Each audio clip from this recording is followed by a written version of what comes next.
It is recognizable as a gin right off the bat with juniper and coriander up front, but then we went big with some orange peel, some lemon peel, 3 different pepper notes, and a couple licorice notes to finish the spirit off.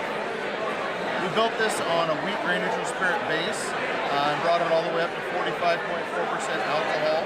We did that for a couple reasons.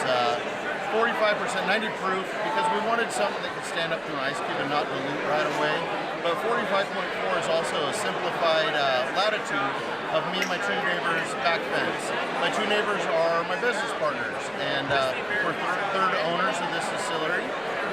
We're selling this product at $27.95, and we wanted to be in a good price point so people would be willing to give it a try and have fun with it.